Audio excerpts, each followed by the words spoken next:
चूचू चिड़िया की कहानी। चिंकी चिड़िया बहुत काली थी, जिस वजह से उसकी सौतेली माँ हमेशा उसको ताना दिया करती और उसके काले रंग का मजाक बनाती। तेरी मरी हुई माँ को तेरा नाम चिंकी नहीं कलूटी चिंकी रखना चाहिए था। अपना रंग देखा है, जैसा रंग वैसी जुबान और वैसी ही नीयत। सही कहते हैं सभी पक्षी, सौतेली माँ सौतेली ही होती है। तुम मेरा कभी अच्छा नहीं चाहती। माना कि मैं काली हूँ, पर इसका मतलब ये नहीं कि तुम मेरे रंग का मजाक बनाओ।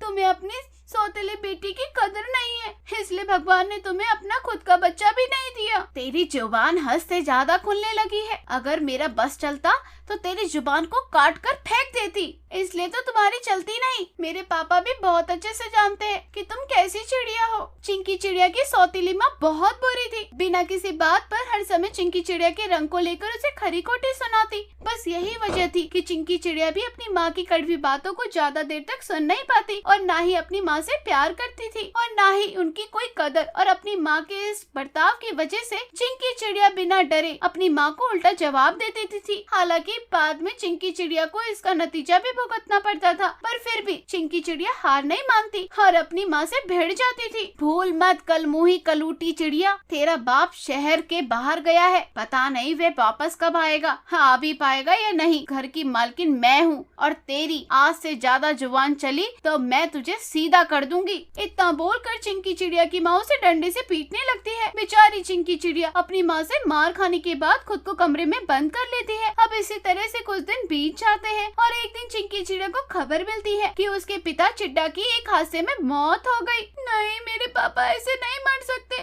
जरूर इन सब के पीछे मेरी उस चुड़ैल माँ का हाथ है। मैं उस चुड़ैल को नहीं छोड़ूंगी। चिंकी चिड़िया का पूरा शक अपनी सौतेली माँ पर जाता है और वे अपनी माँ से एक बार फिर लड़ पड़ती है। तू माँ नहीं तो चुड़ैल है डायन। बोल डायन, क्यों मारा तूने मेरे पापा को? तूने मुझसे कहा था ना कि इस बार तेरे पापा घर नहीं आएंगे। तूने उन्हें मारा है। तूने मारना चाहती थी, मुझ पर अत्याचार करना चाहती थी, इसलिए तूने मेरे पापा को रास्ते से हटाया ना, क्योंकि वे हमेशा मेरे साथ रहते थे। लगता है मेरी सौतेली बेटी पागल हो गई है। हरी कलमुही कलूटा, भला मैं अपने सुहाग को क्यों मारूंगी और अपने हाथों से क्यों जाड़ूंगी? अगर मुझे तेरे बाप को मारना ही होता तो कई साल पहले ही मार चुकी होती और उसके साथ तुझे भी मार देती। हाँ, मैं बुरी हूँ, पर मैं कातिल नहीं। चिंकी चिड़िया अपनी सौतेली माँ की किसी भी बातों पर विश्वास नहीं करती और अपनी माँ को आंख भी दिखाती है।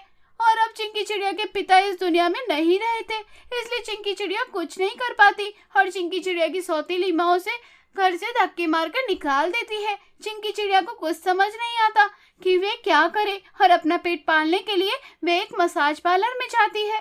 तो तुम भी अनाथ हो मेरी तरह और अकेले भी। मैं समझ सकती हूँ काले पक्षियों पर कितना जुल्म किया जाता है, पर तुम चिंता मत करो। तुम मेरे मसाज पार्लर में आने वाले पक्षियों की मसाज करना, मैं तुम्हें पैसे दूंगी। हम काले पक्षी खुद भी अपना पेट पाल सकते हैं, पर मुझे तुम्हारी एक और मदद चाहिए। मेरे पास रहने के लिए कोई घर नहीं है। मेरी सौतेली माँ ने मुझे घर से निकाल दिया। प्लीज मुझे अपने पार्लर में रहने के लिए जगह दे दो। मुझे जैसे ही रहने की कोई जगह मिलेगी तो मैं यहाँ से चली जाऊंगी। कोयल चिंकी चिड़िया के दर्द को समझती है और उसे अपने पार्लर में रहने की जगह दे देती है। अब चिंकी चिड़िया कोयल के साथ रहकर उसके पार्लर में काम करती है और वहाँ आए हर पक्षियों की मसाज करती है। ऐसे ही एक दिन उस पार्लर में कालू को आता है। चिंकी, ये हमारा बहुत खास मेहमान है, इसकी मसाज अच्छे से करना। अगर ये तुम्हारी मसाज से खुश हो गया तो तुम्हारी किस्मत बदल सकती है। आज से कुछ साल पहले मैंने इनकी मसाज करी थी। इन्हें मेरी पंख की मसाज बहुत अच्छी लगी थी। इन्होंने इसलिए मेरा मसाज पार्लर खुलवा दिया। अब तुम्हारी बारी है। Best of luck. मैं अपनी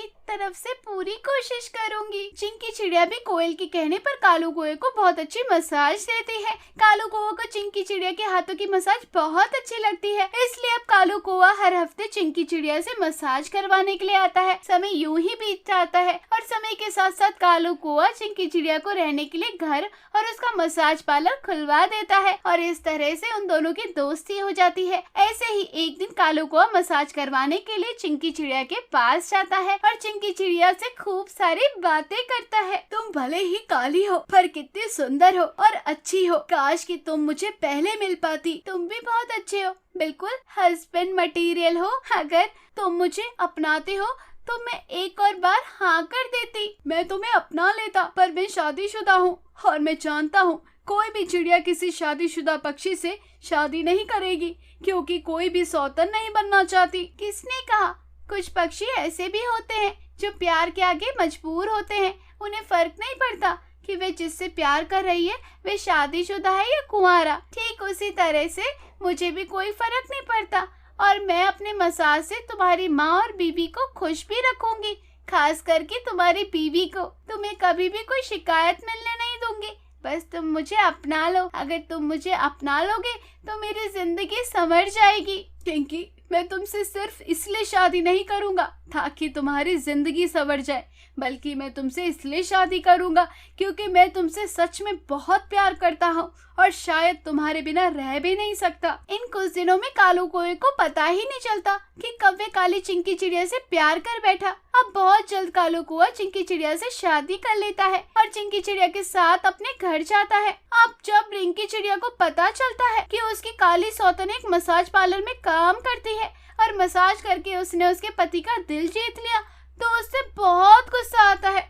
कलमुही कलूटी, तुम जैसी मसाज पार्लर में मसाज करने वाली चिड़िया ऐसे गिरी हुई होती है, तुझे और कोई नहीं मिला, मेरा ही पति मिला। अरे अगर अमीर पक्षी पर पंख ही मारना था तो किसी और अमीर पक्षी पर मारती ना, मेरे पति को क्यों फंसाया? माफ कर दो रिंकी, मैं तुम्हारा घर नहीं बर्बाद करना चाहती थी, क्योंकि मैं जानती हूँ दुख क्या होता है और तुमने मुझसे ज्यादा दुख झेला। और सच कह रही हूँ, ऐसा कोई भी इरादा नहीं था, पर पता नहीं कब मैं कालू जी को पसंद करने लगी, मुझे तो पता ही नहीं चला। अब मैं उनके बिना नहीं रह सकती तो जाके मर जा। जुबान को लगाम दो, अगर तुमने अपनी सौतन को नहीं अपनाया तो मैं तुम्हें छोड़ दूंगा। वैसे भी तुम मुझे कभी पसंद नहीं थी, जानती हो ना, हमारी शादी माँ और पिताजी की जिद में आकर हुई थी। कालू इतना बोलकर चिंकी चिड़िया को अपने साथ ले जाता है। रिंकी चिड़िया कालू कौवा के सामने कुछ नहीं बोल पाती और अपनी सौतन को अपना लेती है, जिसके बाद चिंकी चिड़िया अपनी सौतन का दिल जीतने के लिए उसके मसाज करती है। समय यूं ही बीतता है और चिंकी चिड़िया अपनी सौतन के साथ बहन की तरह बनकर रहती है और रिंकी चिड़िया को भी मसाज करना सिखा देती है, जिसके बाद दोनों रिंकी चिड़िया भी